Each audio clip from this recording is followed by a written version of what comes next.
Ronnie Walker is my guest today on the Grief Anonymous podcast, and she is from the Alliance of Hope. Actually, I'm speaking with Ronnie right now. I am in Wheeling, West Virginia. She is in beautiful Hawaii. Welcome to you, Ronnie. Thank you very much for joining us today. Thank you. I live on Kauai in Hawaii. That's a wonderful, wonderful place to be right now. Thank you. So for our listeners, I really wanted to have you as a part of this podcast because I think that what you're doing is going to be helping so many people because we are seeing suicide rates increase. So the Alliance of Hope, tell everyone what it is. Mm-hmm. Well, our whole name is Alliance of Hope for Suicide Loss Survivors. So we provide grief support for people who are left behind after someone ends their life. And we deal with people, we provide support for people who are, living through the unimaginable. They are dealing with very debilitating emotions, devastating grief. It's a traumatic and it's a complicated grief. So that's what we do. We provide support for that segment of the population. And you founded this organization, correct? I did. I founded it 12 years ago. Okay.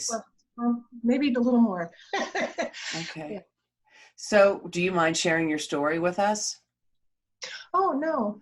I lost a stepson. My family lost young Chan, who was 21 years old. And this was 25 years ago. Chan was a really brilliant young man, and he had developed bipolar disorder, which is a genetic disorder in his case. He developed it at 16. He fought valiantly, really, to deal with the mood swings for about 5 years. He was a junior at Stanford University when he ended his life. He had fallen into really a debilitating depression. Mm-hmm. And he ended his life, and it was so devastating for everyone. He was a wonderful human being fighting such a strong illness. And it was like a grenade went off in my family. I was a counselor. I'm a clinical counselor, mental health counselor. There was nothing that had ever prepared me for the loss, for that kind of loss. I had gone through other losses before, but I really didn't know what happened. So I had no life experience, and I had no training as a mental health professional to deal with what had happened, the degree to which everyone in my family was wounded and struggling to survive. I think probably a lot of people too were looking to you for guidance of what to do. Would that be correct? Because you are a counselor. That's so funny. I've never been asked that question before. I don't know that anybody was really, because they're my family, Right. They're doing their thing. So I don't know that anyone was really looking to me at the time. I think when he was ill and he had multiple hospitalizations, there were some times that I stepped in simply because I knew something as a mental health counselor, and I might have interacted with the hospital during a hospitalization, that kind of thing. But for the most part, no, my family, I had to really realize that each person was profoundly, I didn't have the word traumatized at the time. I just didn't know what it was, but profoundly wounded and struggling to survive. And they were each struggling in their own way. So I had one daughter who just slept all the time. She just would sleep. I had another daughter who entered counseling. My husband was just holding up in a hotel, working, and he couldn't even, he was just so deeply wounded. He couldn't, he could, barely have a conversation. So I didn't know, there was the loss of Chan, and then there's the loss of life as one has known it to be. So to answer your question, I don't think anyone at the time looked to me for wisdom. Well, the only reason I ask that is when I do talks, I had a school counselor, tell me that my talks needed to be in the schools because anytime something tragic happens in the schools, everyone looks to the counselors, and a Oh, lot of yes. times they're not equipped, to handle some of those things. So that's where that question came from. But let's Yeah, not even talk about the counseling. Let's wait, talk. can I just build on that for 1 minute? Sure, Because sure. there is something that I see, because these days the Alliance of Hope hosts a forum, and there are over 17,500 suicide loss survivors on that forum. And one of the things that people frequently write about is the fact that after they've lost a spouse or a child, other people will come up to them as if they have some special knowledge in the realm of suicide prevention and say, oh, my daughter is having trouble. Can you provide words of advice about what we would do? And it's very hard on the loss survivors when that happens. They don't really see themselves. Just because they've lost someone to suicide doesn't mean they're an authority on suicide prevention. Oh, yes, absolutely. So tell me then, your whole family is grieving in different ways. It's totally complicated. It's the loss of your son. It's the loss of life as you all have known it. How did this organization come to be as a result of that? Yeah. And just to clarify, it was my stepson. Your stepson. It was a second marriage, yes. So that he ended his life in 1995, and I wanted nothing to, I was a director in a child welfare agency. I wanted nothing at all to do with suicide or anyone who was suicidal. I was just trying to get through 2 hours at a time. And as the years went by, I just felt called, and I began to train myself in EMDR and treating trauma. I began to volunteer for the Red Cross. I was hired by the United States government and deployed a number of times in Hurricane Katrina to work with people. So something just pulled me into working with very traumatized people. I began to lead support groups for Catholic Charities Suicide Loss Program in Chicago. I worked as a mental health clinician for them. This is about probably 7-8 years after Chan died. Mm-hmm. And at that time, as I began to look, there was not a lot on the web. And what there was permeated with in the culture that existed at the time, the predominant conversation was, you never get over it, you just learn to live with it.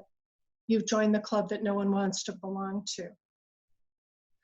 And in so many ways, that's true. If you lose somebody who's so dear to you, the fabric of your heart is torn, or the fabric of a family. And there can be a case made for you never get over it. But when I looked at that, I thought to myself, there's not a lot of possibility in that conversation.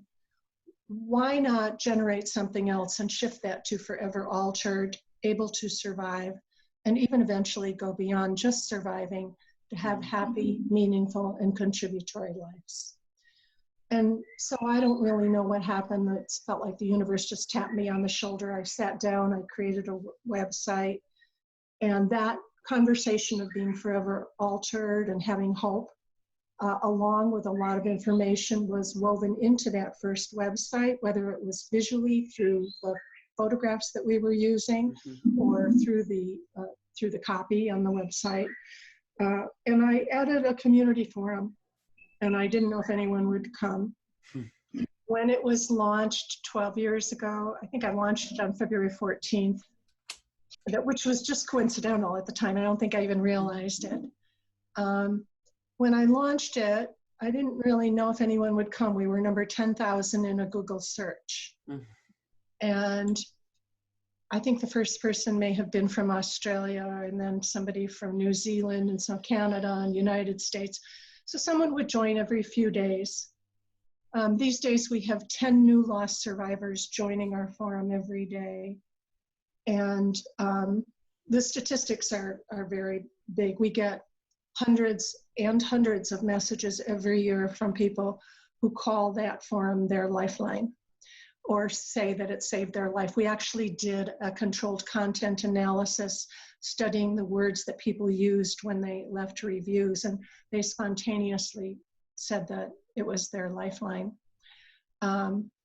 So that's, what we do. We run a clinically moderated community forum. We have probably about 35 to 40 trained volunteers, different tiers of volunteers supervising the forum. It operates like a 24/7 support group. Mm-hmm. And is supervised by a mental health clinician. And so we're able to reach out across distance and across time, and people who don't have access to other support or specialized support can connect, and it pierces through the isolation. That sounds like it's a beautiful thing that you have created, and I like how you have implemented the message of hope and the message that you can still live a fulfilling life and even maybe even a joy-filled life after something so tragic has happened. But sometimes when you're so new to this grief, it seems unimaginable. Mm-hmm. Yes, very much so. If somebody had said those words to me in the beginning, I probably would have wanted to slap them or kick them or just walk away, because I would think they have no idea. Mm-hmm. The pain in the beginning is so profound. In the initial first of all, there's not been a lot of research done on suicide loss survivors. Just in recent years, some of the funding has gone towards that. But also, another thing that I was seeing way back 12 years ago and even more recently was that the researchers were studying a lot about how to prevent suicide. They were looking for a gene or a chromosome or studying select groups. But there wasn't a lot of support for loss survivors. That's been from a grassroots movement of loss survivors creating groups for other loss survivors. So I just felt there was a void that we needed to create something.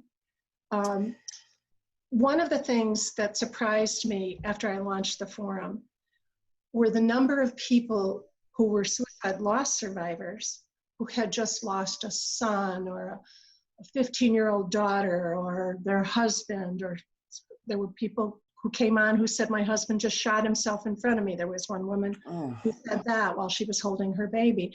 There were things, coming from all over the place. And so many people were hanging on by a thread. They were suicidal themselves. So we see a lot of suicidal people on our forum. That was exactly what I never wanted to have to work with. I thought I could do good. But the people that we see are generally high-functioning people who've been brought to their knees. Mm-hmm. And so now we know, because there has been some research done in recent years, that in the initial aftermath, those closest are almost 10 times more likely to have suicidal thoughts. So what would you suggest then that the people who love them, how do we help them? Well, I just want to clarify that they'll have suicidal thoughts. It doesn't mean that they're going to attempt, because I don't want to scare everybody. And I have other statistics that I'll give you as well. Let me just give you another statistic to just kind of broaden the picture. There's some really good research done on a very large sample of 3,400 people in England, which compared sudden loss survivors to suicide loss survivors. So sudden loss survivors being someone who's lost someone to a car accident or a heart attack, just a sudden loss, compared to suicide loss. In comparison, the suicide loss survivors are 80% more likely to leave their job or drop out of school, and 64% more likely to attempt suicide than the sudden loss survivors. So it gives you a little bit of opens the door a little bit to our understanding. This is a profound, traumatic, complicated grief. A lot of people have found the bodies of their loved ones. If they haven't, they've imagined it. And in the beginning, the emotions are all over the place. We'd call it a roller coaster of emotions. I used to call it a wheel of fortune of emotions. I never knew what I'd be feeling. So generalized anxiety, generalized anger, profound despair, depression, inability to focus. People have to read and reread. We have some people who say it took 5 years before they could finish a book, Right. that kind of thing. So people are going through, that's what they're going through. And with regard to your question about how do you support somebody like that, with kindness. You know, the first and foremost on our forum, it's a culture of kindness and respect and appreciation and acknowledgement. And so on our forum, we do several things that other people can do as well. We provide information that may be of help. So if somebody is grieving and new to loss, when I was new to loss, somebody dropped a newsletter to the local support group off at my house. I didn't even know it. It was a stranger they had heard. But eventually, 3 weeks later, I called the number on this newsletter that they dropped off. So information, you know, like maybe you can get some support here. Bearing witness to people's stories without judging or recoiling. Now, that's not something everyone can do, but survivors need to talk without being judged and without having their loved one being judged. The third thing is providing hope for going beyond just surviving.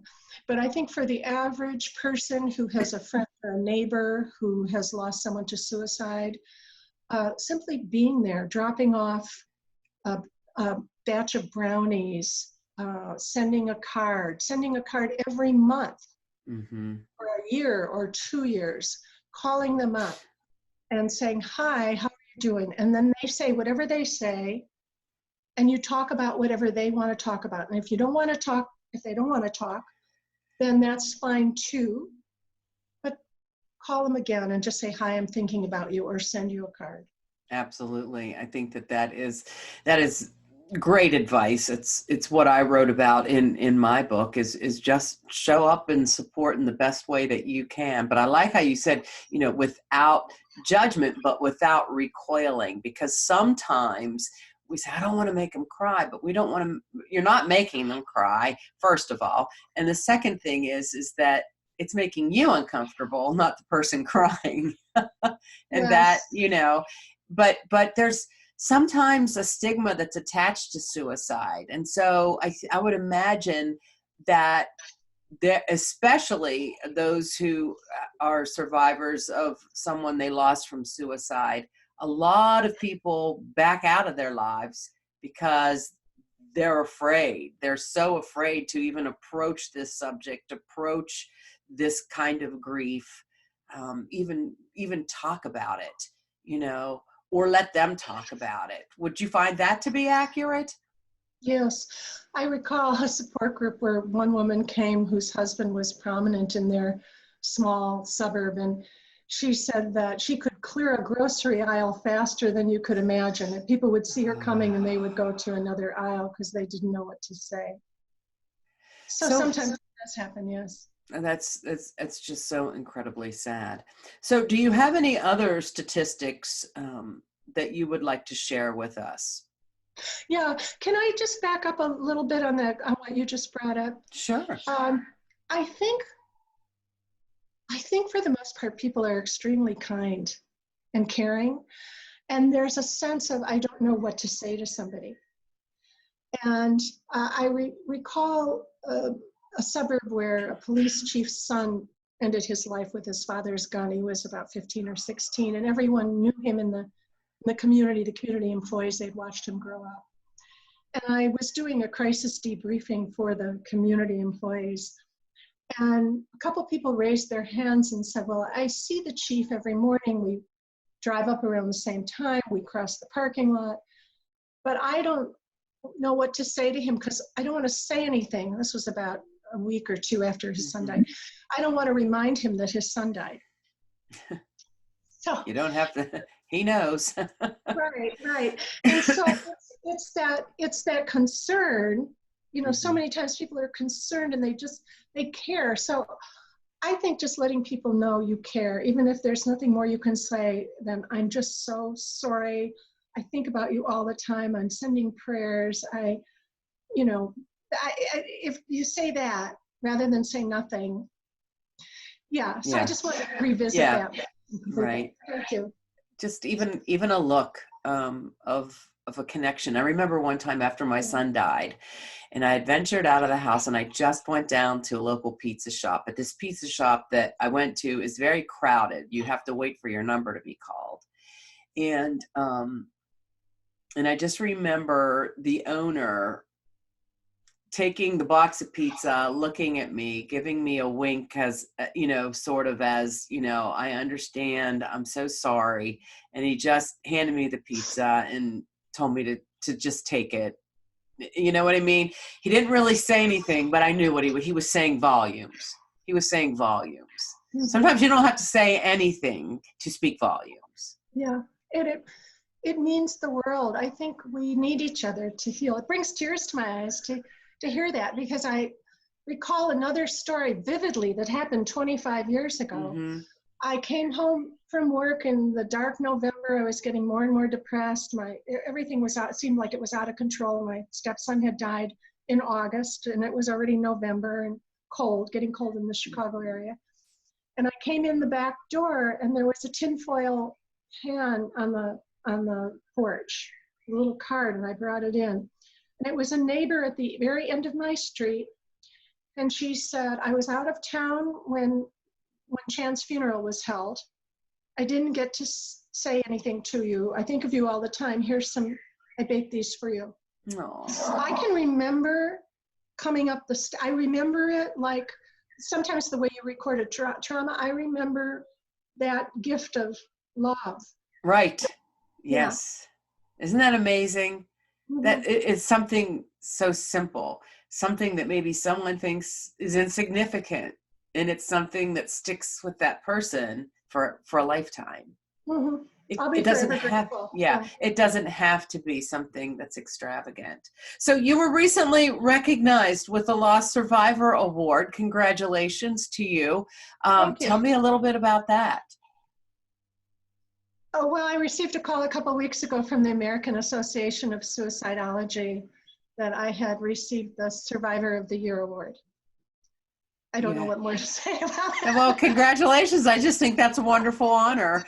And that's recognition of what you're doing is so needed. I guess maybe that is that, you know what, that call, that pull that was pulling you towards this was so certainly needed. And it took a very brave person to say, I'm going to do something about this. The kind of support that you are lending to some people that are hurting the worst kind of hurt they could possibly feel in their entire life. You've created a community of love and support for them that is literally saving lives. That has to feel good. Yeah, it does feel good to be doing the work. Feels very meaningful. I would like to say something. There's a wonderful video on YouTube somewhere about leadership, and it shows some kooky guy dancing at a festival, and it's about how one becomes a leader. Mm-hmm. And this kooky guy gets up and dances, and everybody else is sitting at the festival, and he's dancing wildly. And then a second person gets up and dances with him, and then a third. But it took that second person to make that first person a leader. Mm-hmm. And so I get a lot of credit because I'm the figurehead. But there are so many people who have devoted either so much of their time or their resources to make sure that we have what we have. And the Alliance of Hope keeps growing. We do a lot of training with funeral directors. We distribute thousands of brochures every year to first responders so that they can, and to funeral directors so that they can get, and to support group leaders so that they can get those into the hands of new survivors. So there really is just an enormous community of people who've come together. And it didn't take a lot to tap into their kindness. You know, we've taken a stand on our forum. I always say there's no spitting on the floor of the forum. There's no, we don't allow swearing. We don't allow slander and blame of other people. Sometimes people do need to talk about that, but we don't want to have that on a public forum. Mm-hmm. If we see people who are suicidal, we lend extra support. We don't allow people to proselytize or get on there to hawk their books or things like that. It really is very closely moderated and looked after by the community. And one thing that I realized several years ago is, people often say it's the club no one wants to join. I'm not going to argue with that. And no one wants to join it. And it is a club or a community of people who have such enormous hearts and who become so strong and so courageous and unafraid to reach out to other people who are profoundly broken. So it's a remarkable community of people. I akin it to a club no one wants to join, but you're so grateful that there are other members who are such beautiful people. Beautiful people. Right? Yeah. And that's how we help each other. We help each other through. We pick up each other and we show them the way to the light, to see the sun shining again. So let me ask you some of these questions. I think might be, I'm even having a difficult time having the conversation, and that's what I wrote the book on, is having these uncomfortable conversations. And so I want to try to learn as much as I can, but I'm asking questions just out of wanting to know the answer, if you can supply that answer. But I'll try. Are there a lot of people who are left behind who cannot get over the feelings of possibly being responsible or blaming themselves for their loved one's suicide? There are a lot of people. I mean, that's a common thing to feel, especially in the beginning. The could have, would have, should have. I could have done this if only I would have. Second guessing. I think that tends to lessen over the years. But in the beginning, it could be stifling for many people. I should have recognized the signs. I should, that Yes. all of that. I would imagine, and then maybe even people placing blame on others for. Yes. If I can go back for 1 minute about recognizing the signs, on the Alliance of Hope website, there's a really good essay. I wrote it. Well, of course, it's wonderful. But it contains quotes from so many other people, and that's what makes it really good. But last September, what we realized was that this idea, the messaging around suicide prevention has been look for the signs. But so many times there are no signs, or the signs are something that is evident in hindsight. And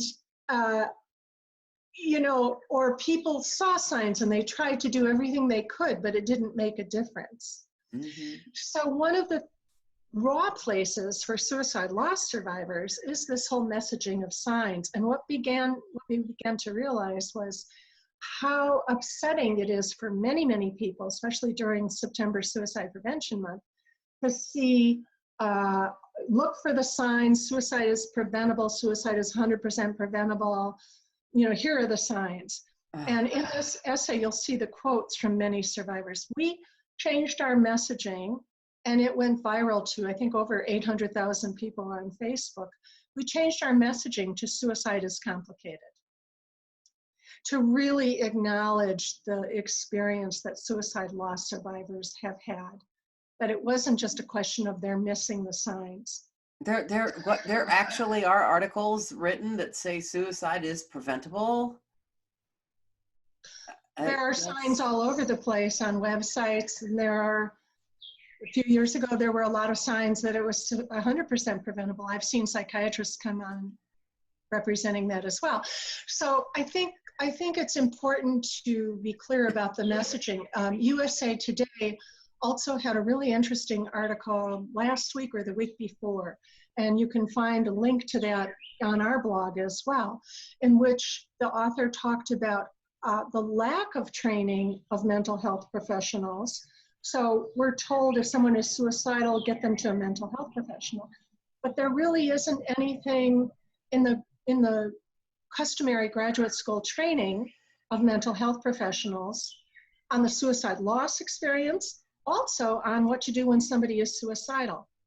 It goes to recognize the signs, maybe send them to an emergency room, which can be a very difficult, further debilitating experience. So we don't really have a good way to address the complexity of this. We're looking at this through the Western medical model, like, well, we'll just fix it, like we would fix a broken bone. And it's much more complex than that. Okay.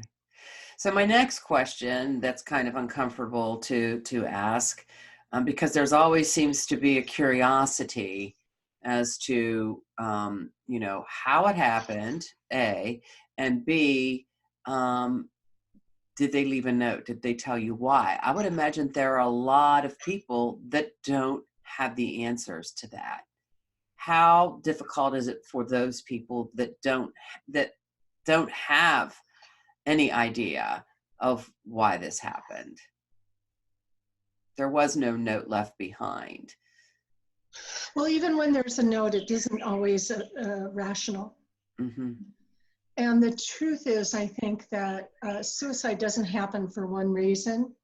It's, you know, it's like I have a glass of water here, and if I kept putting drops in, it would eventually come to the top and spill over. So the incidents in one's life tend to be the drops, and eventually it spills over. We tend to think that the last drop was the cause, but it's been filling for a long time for a lot of people. A lot of people, you know, it's a very diverse. Sometimes you have people with chronic mental illness who have shown signs. Sometimes you have somebody who's changing their medication. They've just gone on a medication or off a medication, or they're on some unusual cocktail of medications and nobody's really looking to see how that impacts certain things. Or they're on other medications for diabetes and blood pressure, and their dentist adds narco for a root canal, and suddenly their behavior is very different. Sometimes it's an incident where there's a breakup of a marriage, or somebody adds alcohol and they're already taking anxiety drugs. So there's like so many things that go on that it's really hard to know. So in these last few moments, other than the forum, what else does the Alliance of Hope provide? The Alliance of Hope has an informational website for loss survivors and the professionals who serve them. So there's an area for professionals. There's lots of information on our website. We provide distance consultations through Zoom video for people who are unable to find help, mental health support in their own area. There are support group directories. There is a bookstore with books, especially for different ages and populations of survivors, parents and children and teens and things like that. Losing a spouse, losing a child, that kind of thing. We have our community forum, which is really the heart of the Alliance of Hope. We also have sections. We have a section called the Survivor Experience, which is very deep with information. It talks about some of the most commonly felt experiences that survivors feel, and then it digs down because we have so much beautiful writing that has occurred over the years from people on our forum about various experiences. So when we created our website, we tried to create it as if somebody was at the very best of a support group. You know, sometimes you go to a support group 2 hours and there's that 10-minute section that really is rich. So we tried to take the richest content from our forum with the permission of the member and post that under various categories. There's also an area that was specially written for us by Elizabeth Harper Neild. And she wrote a book that was distributed by the Red Cross after 9/11 to thousands and thousands of people. It's a classic in grief. It's 7 choices, finding daylight after sudden loss that shatters your life. And she's also a suicide loss survivor. And she wrote about the 7 phases that people go through. I'm not talking about Elizabeth Cooper. Right. but phases that help people identify. It kind of normalizes what they're going through, and then they'll write about what helps during those different phases. That's also on our site. And then lots of stories about people who have gone beyond just surviving, inspirational things. And then a blog with many, many, probably about 100 articles on various things. So I would imagine that this is, of course, a website that is very useful and very helpful for people who are survivors of suicide, survivors of those who they've lost to suicide. Also, if they are in counseling, also if they are in a support group, to kind of guide their counselor to more information to be able to help better support them. For the general public to try to better understand so we can help support them better. It sounds like it's a very comprehensive place to go for help and for care.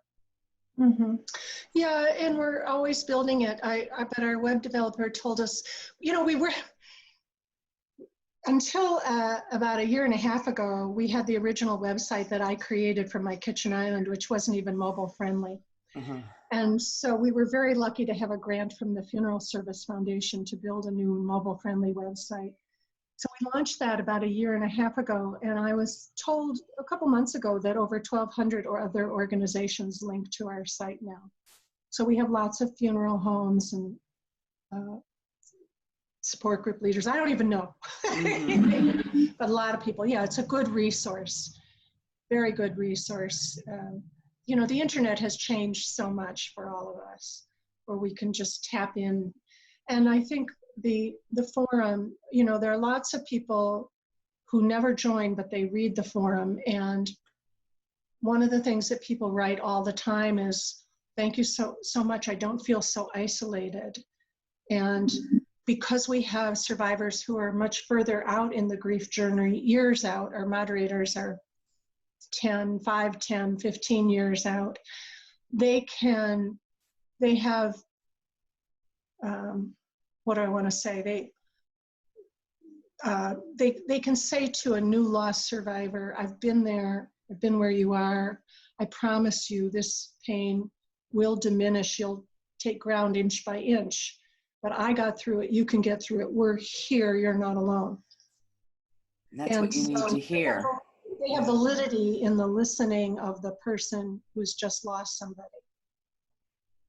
So you said that there are some common things that people say, explain feelings that they have. Can you go over a couple of those common things? On our website, we call them common difficulties of loss survivors. So, this is a traumatic loss. It contains components of PTSD. It's a traumatic grief. And so people will have very, very powerful emotions. In the beginning, your serotonin plunges, your body's on fight or flight. We're not in control of our thoughts. Our cortex begins to think obsessively, trying to make sense of what's happened. We wake up into it, we go to sleep into it. So there's obsessive thoughts, there's profound depression and despair bordering on suicidal ideation. It's not uncommon for people to have thoughts of suicide. Doesn't mean they're going to act on it. That's one thing that I found when I was leading in-person support groups, that nobody was really sharing. And then one day I asked about it, and about 2/3 of the group raised their hand. So people were embarrassed to share that they were having those thoughts. Anxiety. We have lots and lots of suicide loss survivors who go to their general practitioner and get prescriptions for Xanax or Ativan, and that can complicate things, but profound anxiety. We have anger, a lot of anger at people, a lot of guilt, a lot of secondary wounds where the people or the organizations that we think will support us aren't there for us. Not only aren't supportive, they might say or do something that makes our grief harder. Like, well, didn't you know he was suicidal? Or, well, you have 2 other children. And I'm sure religious philosophies too. I think that so. hopefully that's Yeah. changing. Yeah, I think it's changing more than when we launched it a dozen years ago. I don't see it as often because we've become more public in it. Hmm. And but yes, I mean, we've encountered that. We've encountered that. And so there's stigma attached to it sometimes too. Mm-hmm. Or somebody will say, "Oh boy, that was a really selfish thing to do." Oh, There's just a lack of understanding right. of that someone got to a point where they weren't in their right mind, or they just weren't themselves, or there were medications that reduced the gap between when one has a thought about suicide and one actually takes action. There are just so many variables involved in this. I don't think you can simplify it out to one Right. Right. gene or chromosome or something like that. Well, I thank you for spending time with me today, Ronnie. I think that what you shared is so enlightening. I think that it's so hopeful and so helpful. I think that this is a great place for people to go who have lost someone that they love so they can get the support. But I also think that you have provided a place for people to get a better understanding. Start reading the articles, go there, try to understand what this is, so that if this has happened to someone that you know, someone that you've gone to work with, someone that you go to church with, someone who goes to school with your children, that at least you can have a better understanding of what this is all about. It might be a one-stop shop, but there's no one answer as to why this would happen. And I think maybe that's what people will find out, is that it's as individual as people are. Mm, yes. Yeah. And I really want to acknowledge you, Sherrie. I think we met at the funeral directors Right. convention. Yeah. And what you're doing, you're doing exactly the same thing. You're bringing information and you're bringing hope to people. And you had, you know, horrible losses, very personal losses, but you found a way to make meaning of that. And I think that's, in the end, life will give us losses of one kind or another Right. kind. Mm-hmm. Day after day, we grow older. There's always going to be some loss, some harder than others. But I just think there's always an opportunity to look at who can we be in the face of it. Not always easy. No. How can we be in the face of our own fear, our own sadness? How do we continue to move forward? And then hopefully make a difference. Right. Hold hands and get each other through while shining the light to help others, right? That's we all need each other. We really need each other. So give us your website, and I'm going to put the link also in the show notes. Okay. The website is allianceofhope.org. Okay. And Ronnie, yes.